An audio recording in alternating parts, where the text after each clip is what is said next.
Assalamualaikum friends, welcome back to my YouTube channel Mr. Ghulam Raza. Friends, today we will study for class first year. Today our subject is biology.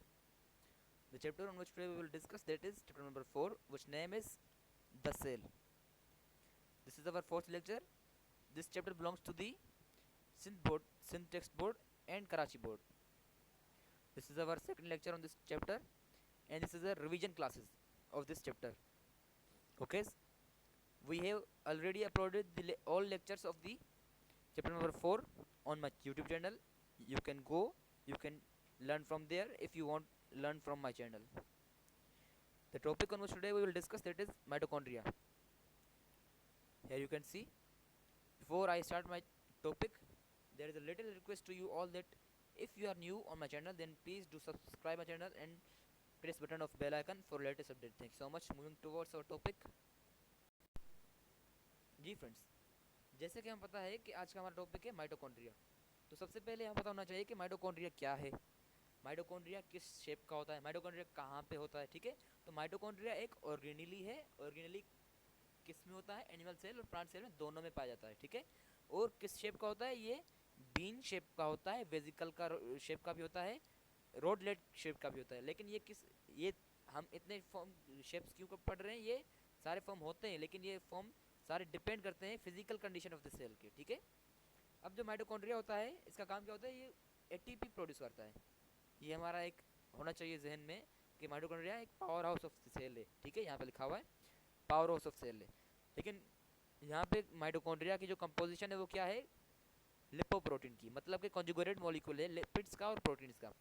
मतलब कि इसकी जो composition है mitochondria की lipids और proteins की वजह मिलकर माइटोकॉन्ड्रिया बनाते हैं, या माइटोकॉन्ड्रिया की लेयर्स बनाते हैं। ठीक है, ये बायलेयर होता है माइटोकॉन्ड्रिया। पहले इसका हम स्ट्रक्चर देखते हैं।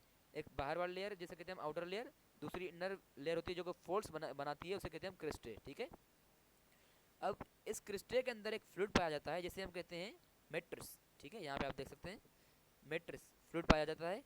अब यहाँ पे हमने सुना है कि हम जानते हैं, सुना नहीं, हम जानते हैं कि माइटोकॉन्ड्रिया का काम क्या होता है? एक पावर हाउस ऑफ सेल है।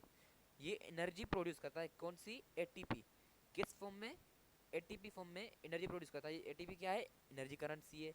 मतलब हमारी बॉडी को एनर्जी किस फॉर्म में चाहिए? एटीपी में। एटीपी फॉर्म ब्रेक होती है तो हमें एनर्जी मिलती है। ठीक है, अब यहाँ पे हमने एटीपी किस तरह से बनती है? साइकिल से बनती है।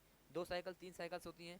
एक साइकिल होती है क्रेब साइकिल, एक होती है इलेक्ट्रॉन ट्रांसपोर्ट चेन। ठीक है, अब यहाँ पे जो क्रेब साइकिल होती है वो होती है आउटर लेयर के इनर साइड पे। ठीक है, और जो हमारी इलेक्ट्रॉन ट्रांसपोर्ट चेन है वो कहाँ पे होती है? मैट्रिक्स में, मतलब कि इनर लेयर के इनर साइड पे। ठीक है, उम्मीद है आपको समझ आ गया होगा। अब देखते हैं माइटोकॉन्ड्रिया क्या काम करता है। ठीक है, और किस तरह से एनर्जी बनाता है। एनर्जी प्रोडक्टिव ऑर्गेनेली है माइटोकॉन्ड्रिया। ठीक है, और किस तरह से? Metabolise lipids and carbohydrates. ठीक है, पहले ये एटीपी को बनाता है। ठीक है, किसकी मौजूदगी में? ऑक्सीजन की मौजूदगी में। ठीक है, और ऑक्सीजन की मौजूदगी में ये बनाता है एनर्जी को। अब कोई भी काम अगर हम करते हैं तो उसमें एनर्जी रिक्वायर्ड होती है। ठीक है, ये एनर्जी रिक्वायर्ड होती है एटीपी फॉर्म होने में। एनर्जी लेता है कहीं से भी।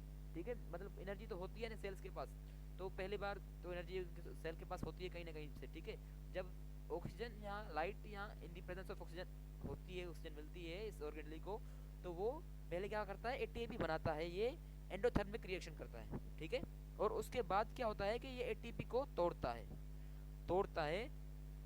डिपोजिशन में क्या होता है कि एनर्जी रिलीज होती है। अब जो एनर्जी रिलीज होती है वो हमारी बॉडी को पहुंचाई जाती है। अब वो क्या क्या किस किस पार्टिकल्स में, मतलब किस किस एलिमेंट्स में या किस किस चीज में टूटता है एटीपी? वो है एडीपी, एडिनोसाइन डाइफॉस्फेट, और किसमें? फॉस्फोरस में। एटीपी क्या है? Adeno triphosphate. ठीक है, उम्मीद है आपको समझ आ गया होगा। अब देखते हैं आगे कि लिखा हुआ है यहाँ पे सेमी ऑटोनोमियस एग्जिस्टेंस, कि जो हमारा माइटोकॉन्ड्रिया है वो क्या है? सेमी ऑटोनोमियस है। अब इसका मतलब क्या है? कि ये खुद रेप्लिकेट कर सकता है। इसका मतलब है कैन रेप्लिकेट इट्स आउन, मतलब कि ये खुद को अपने रेप्लिकेट कर सकता है, क्योंकि ये न्यूक्लियस से कंट्रोल नहीं होता। क्योंकि न्यूक्लियस क्यों कंट्रोल करता है सब चीज़ को? क्योंकि उसके पास डीएनए होता है न्यूक्लियस के पास। ठीक है, लेकिन यहाँ पे माइटोकॉन्ड्रिया के पास भी अपना डीएनए, तो ये अपने आप को खुद रिप्लिकेट कर सकता है। और माइटोकॉन्ड्रिया को एरोबिक ऑर्गेनेल भी कहा जाता है, यूनिवर्सल ऑर्गेनेल भी कहा जाता है।